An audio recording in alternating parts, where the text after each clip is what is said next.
ką jums dar galima pasakyti, kai tiek ašarų išlieta, tiek iškvepuota, tiek visokių sukrėtimų, pakilimų, kritimų.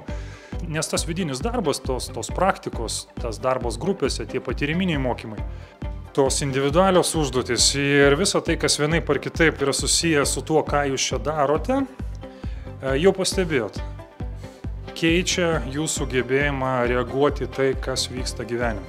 Ne žinojime esmė, ne kiek aš žinau technikų, kaip planuoti laiką, kaip išsikelti tikslus, kaip susidėlioti prioritetus, bet kaip aš reaguoju į kasdienį situacijas. Va čia yra esmė. Vidinio darbo esmė – reakcija. Bendrauju su daugeliu iš jūsų, matau, kaip jinai keičiasi. Tai tegu tie pokyčiai vyksta ir toliau. Kad jūs sugebėtumėte reaguoti spontaniškai ir pasimti iš to maksimalę vertę ir pamoką savo, ir kad neliktų pradegintų skylių. Ačiū Dovilei už organizavimą, ačiū, kad esate čia švenčiu. Dabar aš jaučiu tokius gerus rezultatus, mano emocijų ir jausmų pajautimo amplitudė, kaip amerikietiški kalneliai pasidarė.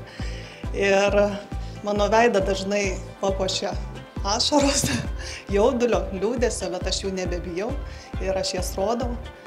O kai užeina džiaugsmas, nesidroviau šokti ant lovos ir pašokinėti kaip maža mergaitė, nes aš tikrai džiaugiuosi.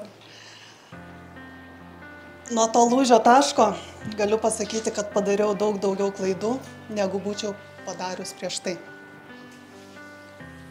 Bet aš esu drąsi siekti savo norų, bandyti ir nuo to mano gyvenimas yra tik spalvingesnis ir įdomesnis. Turbūt šių metų mano didžiausias pasiekimas, ačiū grupiai, ačiū klubui, ačiū Tomui už tai, kad viskas vyksta daug greičiau ir tos pačius šlykščiausius sprendimus pavyksta priimti greitai. Ačiū Jums ir tikrai nenustokim augti. Ačiū Tomai, ačiū visai Davinči komandai. Pirmi metai, pirmas klubas, pirmi mokslo metai Davinčio.